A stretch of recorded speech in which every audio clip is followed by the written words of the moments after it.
E aí pessoal, sejam todos muito bem-vindos ao meu canal. E na aula de hoje, a pedido de um inscrito, eu vou fazer um mega aulão aqui, tratando sobre curto e fuga de corrente. Não tem como falar de um sem falar do outro, porque os dois são mais ou menos parecidos. E se a gente não entender um ou o outro, tem que entender os dois, porque se for só um ou outro, a pessoa acaba se perdendo aí pelo meio do caminho nas análises da gente. Pessoal, é muito comum a gente ouvir a história de que placa em curto, que não tem jeito, que não sei o que. É muito comum a pessoa ver situações em que quando a gente começa a consertar celular, a gente vai lá no multímetro, sai lá na placa lá, bipou dos dois lados, pá, arranca. Vai ver, o aparelho continua sem ligar. Vai lá no padzinho onde arrancou, continua bipando. Vai em outro capacitor, bipou dos dois lados, arranca.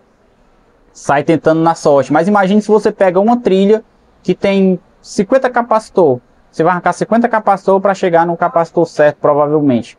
Então, assim, é preciso a gente entender o conceito de curto e fuga para a gente não ficar aí perdendo tempo e, ao identificar uma trilha em curto ou fuga, resolver assim em questão de minutos, de segundos, na verdade.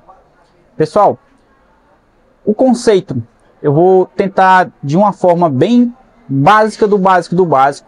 O conceito mais simples para curto, não é bem o conceito, na verdade, o princípio de um curto, para vocês entenderem, eu quero que vocês imaginem o seguinte: imaginem uma caixa d'água cheia de água que vai transportar por um cano até a instalação de uma casa, até a encanação de uma casa, né? Vai transportar água.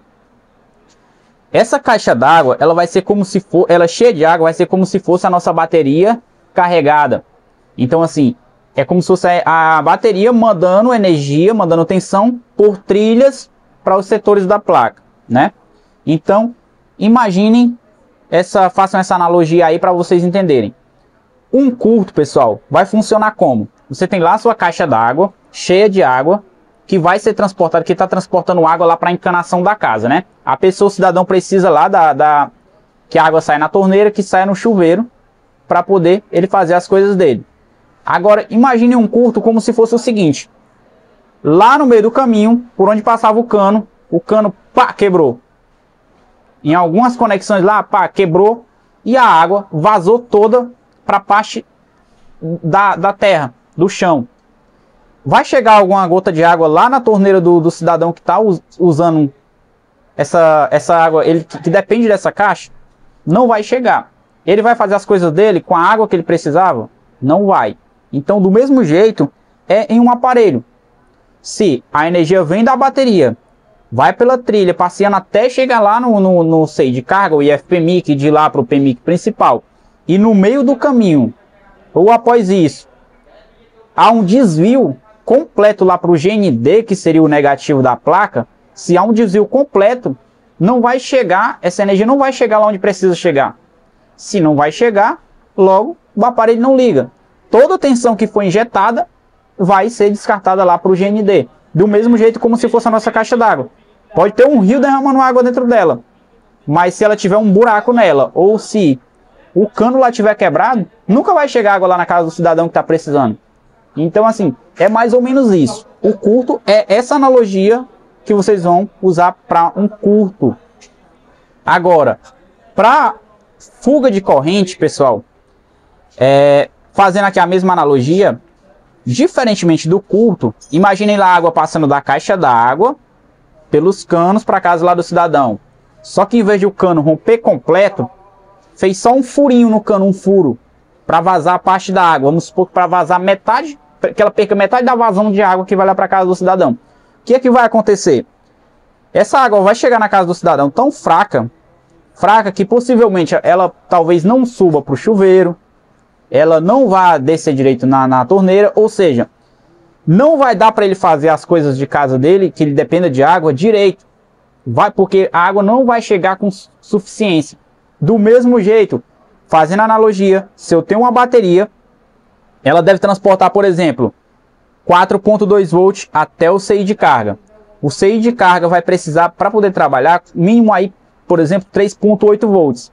Aí vamos supor que no meio do caminho, alguém se alterou e deu uma fuga de corrente, E em vez de chegar 3.8 volts lá no destino lá final, que aquele CI trabalha com 3.8 volts no mínimo, o que é que vai acontecer? Vamos supor que só chegou 2 volts. Ele vai trabalhar? Não vai. O aparelho vai funcionar? Não vai. Agora vamos supor que seja uma fuga pequenininha. Um desvio pouco de energia.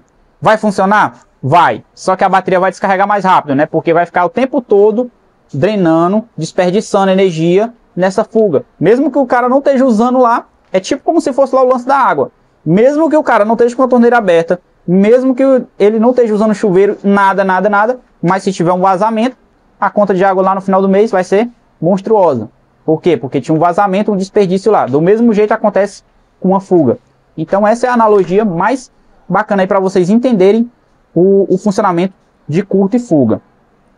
Na prática, pessoal, numa placa, já descartando essa história aí de caixa d'água, de água e etc. Agora vamos para a placa. Na placa de um celular, curto e fuga se comporta da seguinte forma. Um curto, o conceito aí, para vocês entenderem. Um curto, em uma trilha, tem lá vários componentes.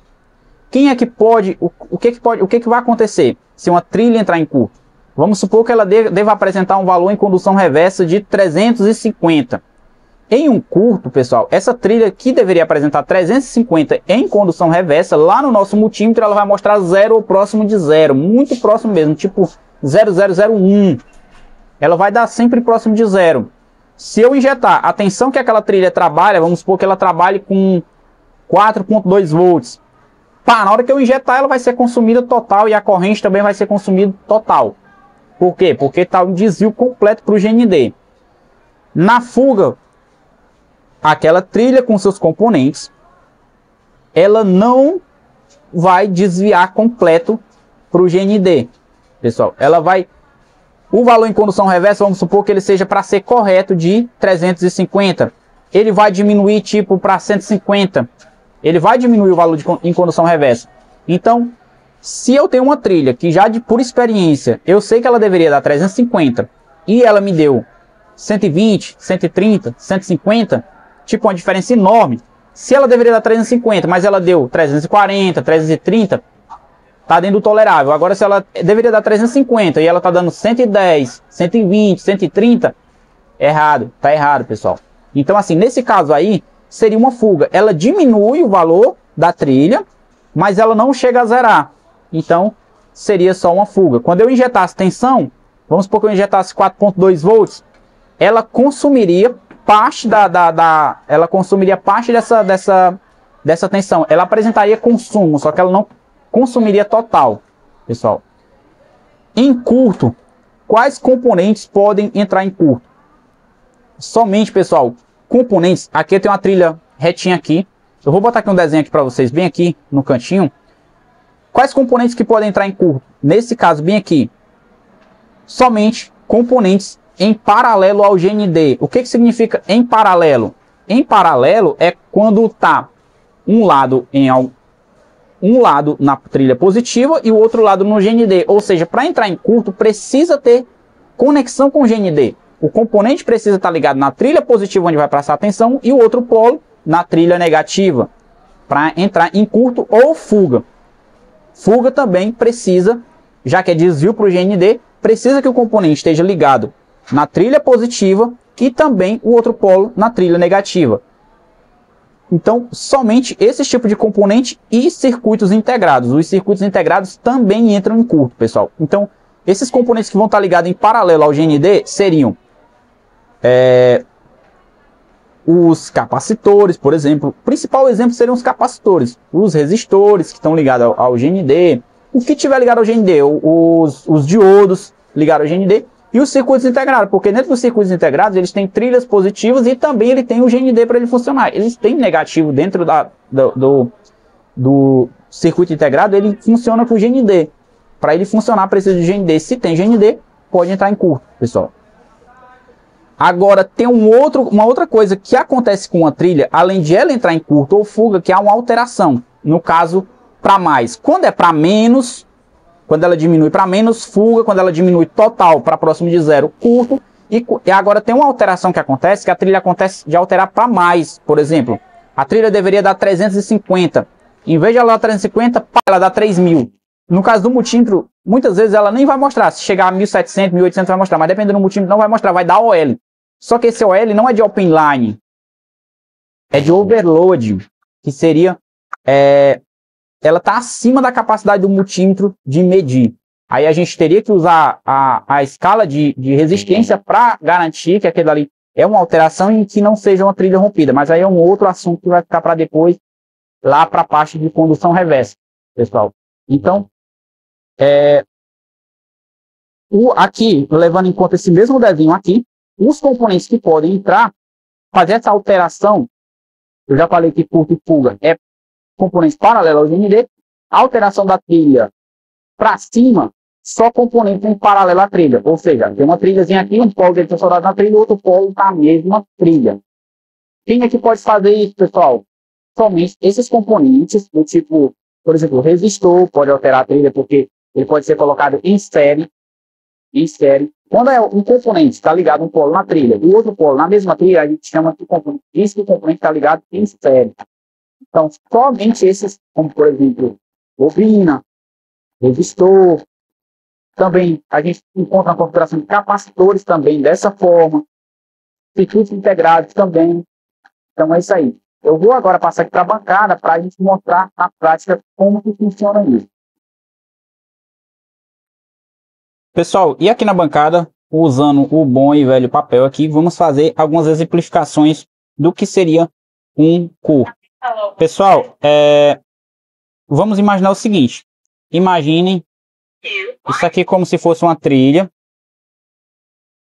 Beleza, aqui é uma trilha. Eu vou denominar essa trilha como sendo uma trilha positiva. Eu vou colocar como sendo uma trilha, por exemplo, de 4.2 volts. Beleza. Essa trilha vai ser uma trilha positiva. Agora, aqui embaixo, galera, eu vou colocar uma trilha GND. O GND tem essa simbologiazinha aqui, galera, ó, nos lados. Nas terminações dele, ele tem essa simbologiazinha aqui. Agora aqui, pessoal, eu vou acoplar componentes, ó. Eu vou desenhar aqui um componente aqui. Não liguem para o desenho feioso aqui. Olha aí, ó. Eu vou acoplar componentes.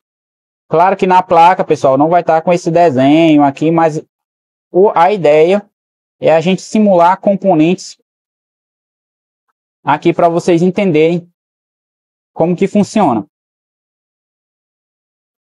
Então, pessoal, desenhei aqui. Imagine que esse desenho feioso aqui são capacitores. Observe o seguinte. Se aqui houvesse um curto, vamos supor, eu venho nesse camarada bem aqui, medir com o meu multímetro em condução reversa e pá, me deparo com o seguinte, bipando dos dois lados. Pessoal, eu vou arrancar esse componente? Claro que não, pessoal. Por quê? Porque a minha tensão aqui 4.2 volt, ela está passeando por aqui, por aqui, por aqui, por aqui. Ela está passando só nesse capacitor? Não tá, pessoal. Ela está passando nesse, ela está passando nesse, ela está passando nesse e está passando nesse. Da mesma forma, aqui embaixo, todos esses capacitores dessa trilha aqui estão ligados em comum ao GND geral da placa, pessoal. Vocês estão entendendo? Agora vamos supor que o camarada que tivesse em curto fosse esse bem aqui, ó. Eu vou fazer isso aqui como se fosse a energia passando para o GND. Beleza. Como toda a energia que vem daqui, a tensão que vem daqui para cá é desviada para o GND, então óbvio que nesse componente aqui vai acusar curto. Por quê? Porque ele vai estar interligado ao GND por esse caminho aqui, ó. Pela trilha positiva, conduzindo por esse capacitor ao GND. Assim como desse aqui vai se interligar ao GND, desse aqui, mas o ponto de passagem para o GND é através desse capacitor.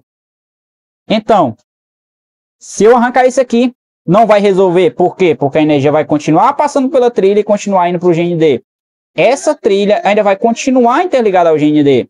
Se eu arrancar esse capacitor aqui, a trilha ainda vai continuar fluindo energia e mandando para o GND. A ponte com o GND ainda vai continuar, porque a ponte para o GND é esse capacitor e não esses outros. Se eu arrancar esse capacitor, a mesma coisa. Agora, se eu arranco esse capacitor aqui, eu corto essa ponte para o GND, ou seja, esse capacitor se danificou, entrou em curto, passando direto para o GND por ele. Da mesma forma, pessoal, é a fuga. Vamos supor que esse aqui está deixando passar um pouquinho de energia para cá, para o GND. Vamos supor que em vez de aqui tá os 4.2 volts, esse aqui entra em fuga e em vez de chegar aqui ao final da trilha, continue com 4.2 volts, essa trilha, na hora que bater 4.2 volts, que ela vai cair para 2 volts, por exemplo. E o ponto que vai estar mandando energia para o GND é esse aqui, pessoal. Esse aqui. Então, se eu arrancar esse capacitor, não vai resolver. Se eu arrancar esse capacitor, não vai resolver. Se eu arrancar esse capacitor, não vai resolver. Porque o ponto de passagem para o GND está nesse capacitor aqui. Então, como é que eu vou descobrir? Como é que eu vou descobrir que esse camarada aqui é o causador do problema, pessoal? Eu vou injetar a tensão de trabalho da trilha. Quando eu injetar 4.2 volts para curta ou fuga, esse camarada bem aqui vai dissipar calor.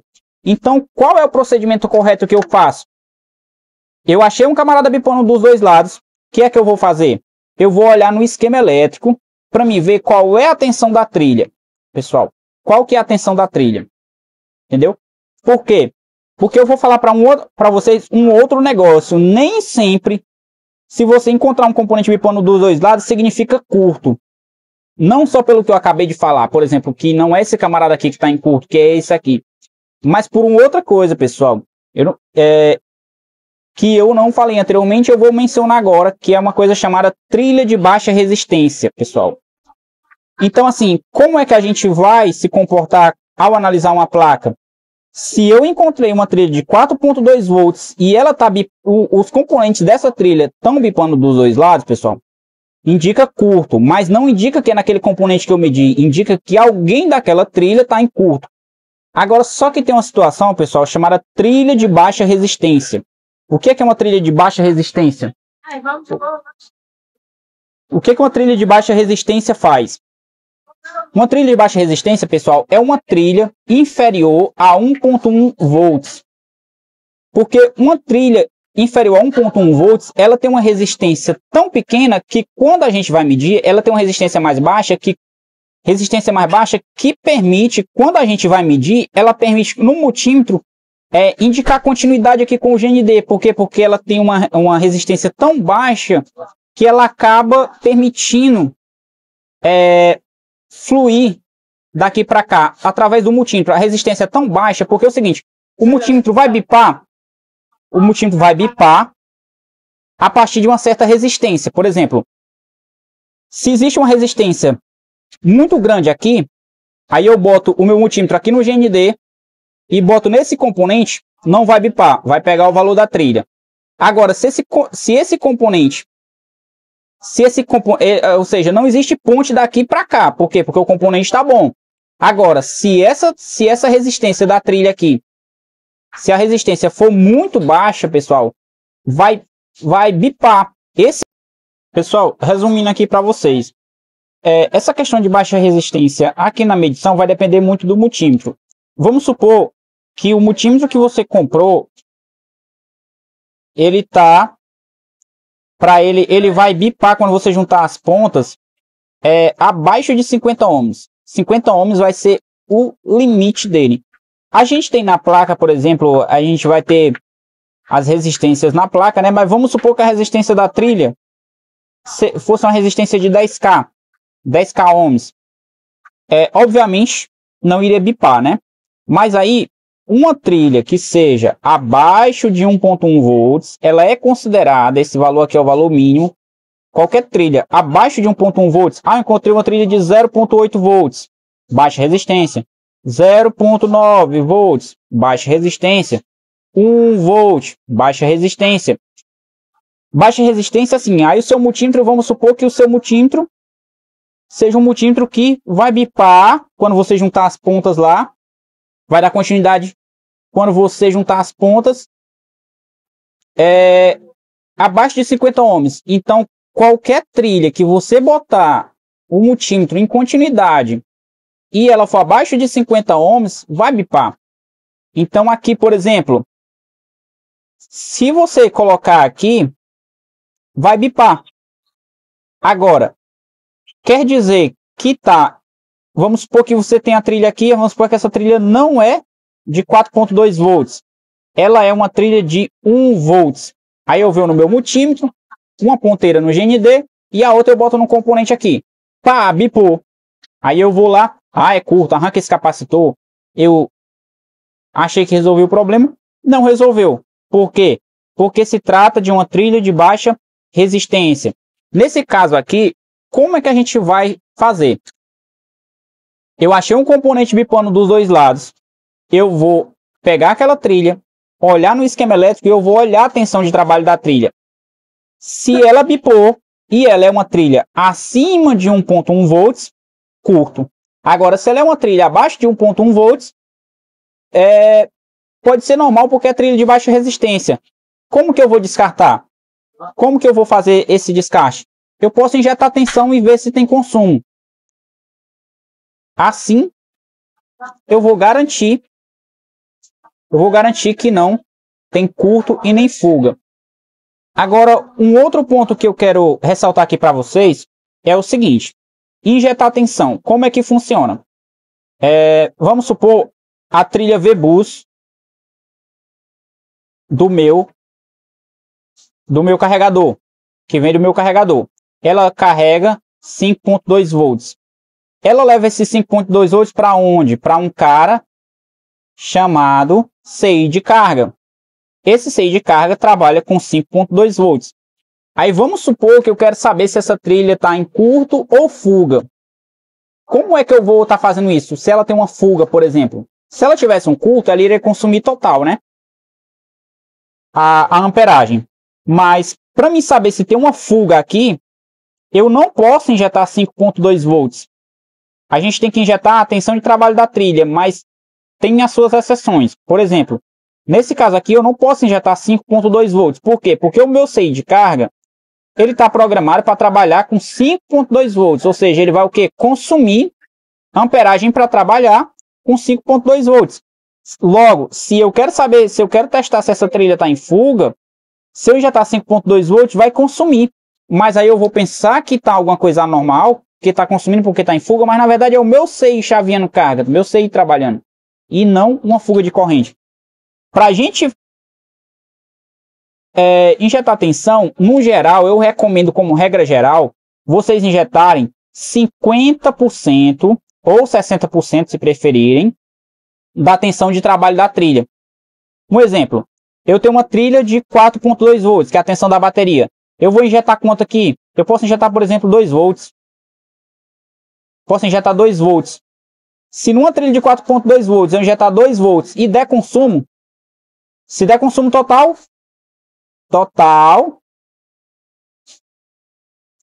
é curto, parcial, fuga. Numa trilha de 5.2 volts, eu posso injetar, por exemplo, 2,5 volts, 2 volts e meio. Pessoal, porque com 2 volts e meio o CI não vai ativar, e como ele não vai ativar, não vai ter consumo. Então assim, eu vou conseguir verificar se eu injetar 2 volts e meio na trilha principal de carga e der consumo, se der consumo total, curto. Consumo parcial, consumir uma parte da corrente, fuga, pessoal. Então, eu espero, galera, que dessa forma aqui dê para vocês compreenderem como que funciona esse lance de curto e fuga. Pessoal, agora a gente vai analisar uma outra coisa, que é o seguinte, a gente já viu a parte do conceito de curto, como que funciona, já viu trilha de baixa resistência, vocês também já viram anteriormente eu mencionando que isso aqui, trilha positiva, trilha negativa, componentes dessa forma é paralelo, e trilha aqui, componente um lado e o outro ligado na mesma trilha, série, componentes em série, componentes em paralelo. Agora, para finalizar aqui a nossa parte teórica a respeito de curto, pessoal, a gente já viu uma série de coisas. a gente vai ver alguns comportamentos deles na placa. E eu vou dar um exemplo aqui como funcionaria. Pessoal, um exemplo. Aqui eu tenho um conector de bateria, que eu vou chamar de B. E ele vai, não precisa ser em linha reta, ele vai chegar até o meu CI de carga ou IFPMIC.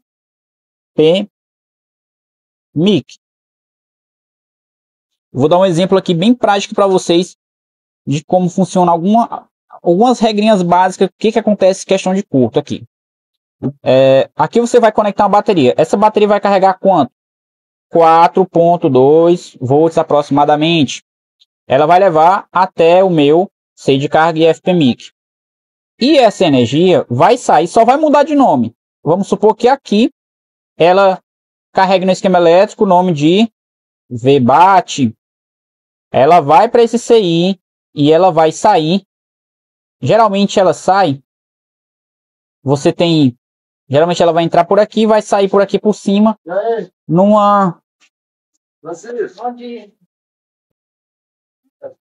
Bem, pessoal, aqui ela sai do conector de bateria com o nome VBAT, ela entra no CI de carga ou IFPMIC e ela sai por uma bobina grande. Eu dei um exemplo aqui do nome L500, um exemplo.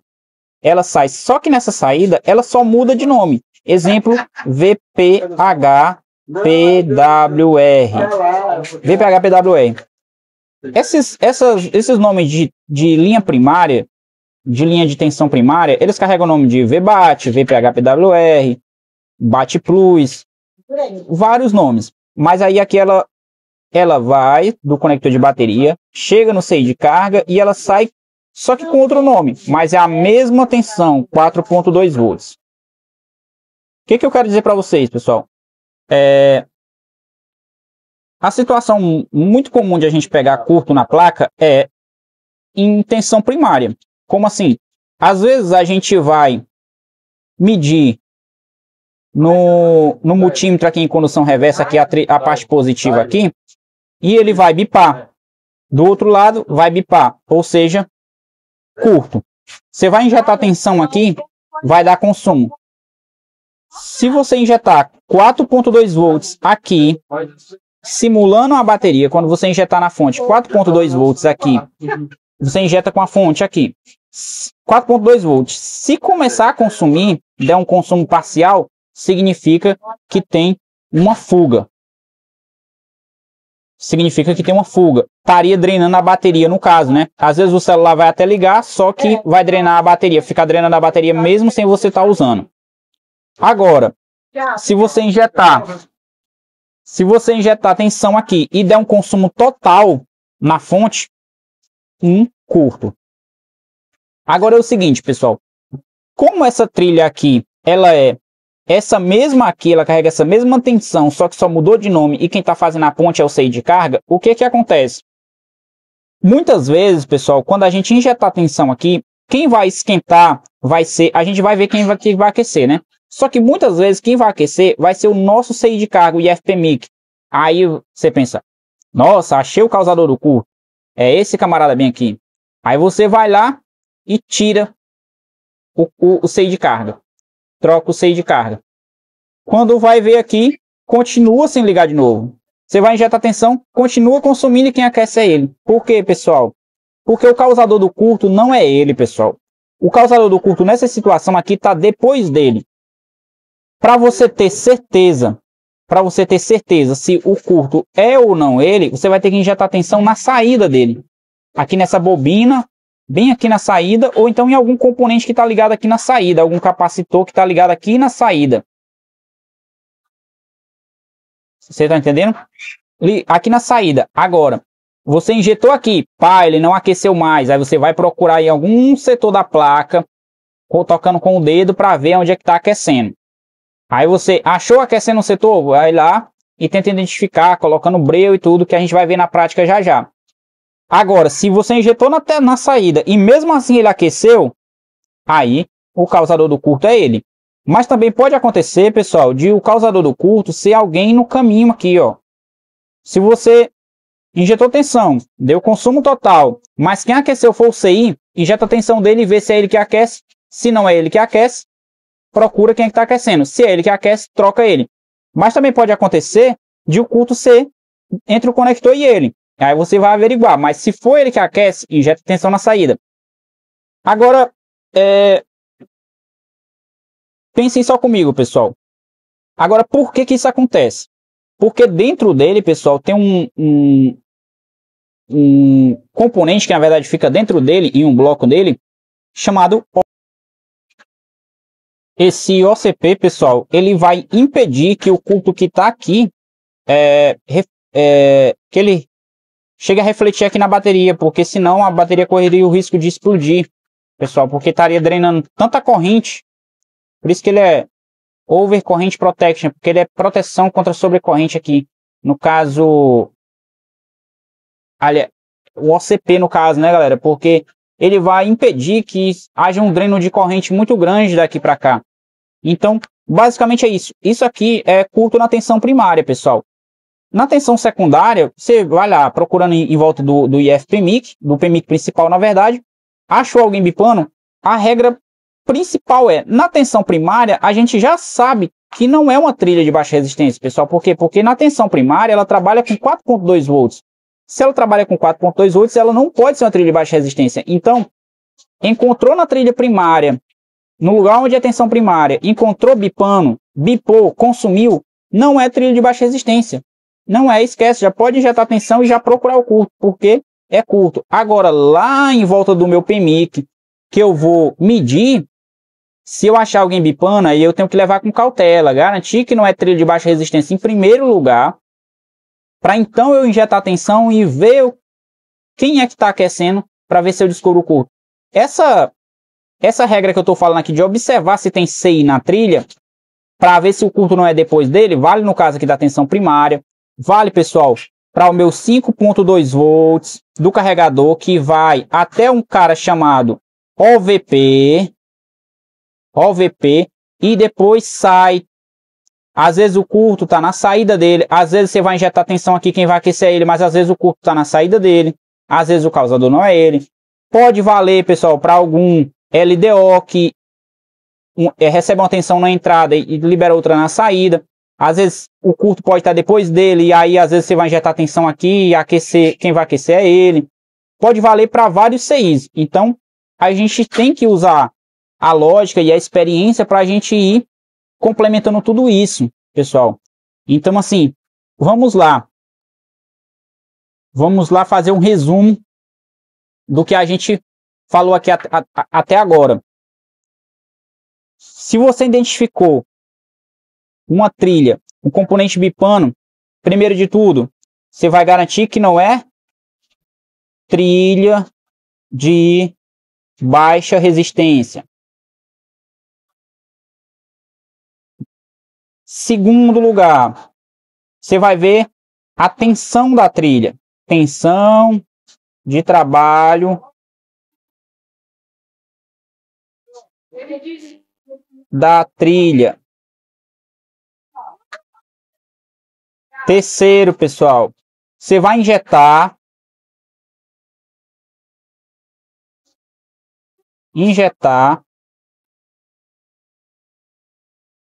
50 ou 60% da tensão de trabalho da trilha. Você vai injetar naquela trilha para ver quem é que aquece, para ver se você pega. Primeiro de tudo, garante que não é uma trilha de baixa resistência. Segundo, verifica qual é a tensão de trabalho da trilha. Terceiro, injeta tensão. Quarto, você verifica se tem CI, circuito integrado na trilha, pessoal. Porque se caso tiver, você injeta tensão na saída dele. Então, pessoal, basicamente o passo a passo é esse aqui. O passo a passo é esse aqui. Então, assim, se vocês seguirem esse padrão aqui, pegou um celular, de cara logo, conectou na fonte, deu consumo total, curto na linha primária. Você vai seguir esse exemplo aqui que eu falei. Você vai seguir esse exemplo aqui que eu falei, ó. Você vai seguir esse lance aqui. Injeta tensão no conector da bateria e injeta tensão na saída do IFTMI. Agora, pessoal, quando é tensão secundária, por exemplo, eu tenho um celular que geralmente está com baixo consumo caindo a zero, eu vou analisar onde? Eu tenho o meu PMIC principal, e eu vou medir em volta dele, eu vou medir todos os setores dessa placa, pessoal. Se é tensão secundária, se de cara eu não achei um curto e o celular não liga, baixo consumo cai na zero, eu vou medir todos os setores dessa placa. Eu vou medir em volta do meu IFPMI, eu vou medir em volta do meu PMIC principal, eu vou medir o setor da radiofrequência. Bem, gente, eu vou ficar gravando aqui normal, sem o meu microfone lapela, porque o microfone fica descarregando e eu fico pausando o vídeo. E complementando aqui, medir todos os setores, inclusive em volta da CPU e memória, pessoal. Medir toda a placa. Porque já aconteceu o seguinte, eu vou mostrar aqui um exemplo aqui para vocês, pessoal. Já aconteceu o seguinte, aqui eu tenho o meu PMIC, e em volta dele eu tenho vários componentes. Aí apareceu já o seguinte, ó. Aqui eu tenho um capacitor, que eu achei ele bipando dos dois lados. Aqui vocês vão entender como é que é a lógica aqui, ó. Encontrei um capacitor bipando dos dois lados. Aí eu fui no esquema elétrico e essa trilha aqui, ela era uma trilha de 3.2 volts. Essa trilha aqui, pessoal, ela é uma trilha de baixa resistência. Lembrando que a gente falou que trilha de baixa resistência são inferiores a 1.1 volt. Então, essa trilha não é uma trilha de baixa resistência e não deveria estar bipando dos dois lados. E essa trilha aqui, ela iria para... E essa tensão, pessoal, ela alimentava do outro lado da placa a minha memória. E ao injetar tensão, na verdade, quem aquecia era um capacitor lá do lado da memória, do outro lado da placa, pessoal. Para vocês verem que se eu arrancasse esse capacitor, não ia resolver em nada, pessoal. Então, assim, gente, essa primeira aula, ela é uma parte mais teórica, pessoal. Esse vídeo já está ficando longo demais. Ela é uma parte mais teórica. Eu vou gravar uma segunda aula, agora logo em seguida, mostrando situações de curto na prática para vocês verem. A gente testando na prática, pessoal. Então, um abraço a todos, muito obrigado. Não se esqueçam aí, se esse vídeo ajudou vocês, que se inscrevam, que deixem um like para acompanhar as nossas aulas. E até a próxima.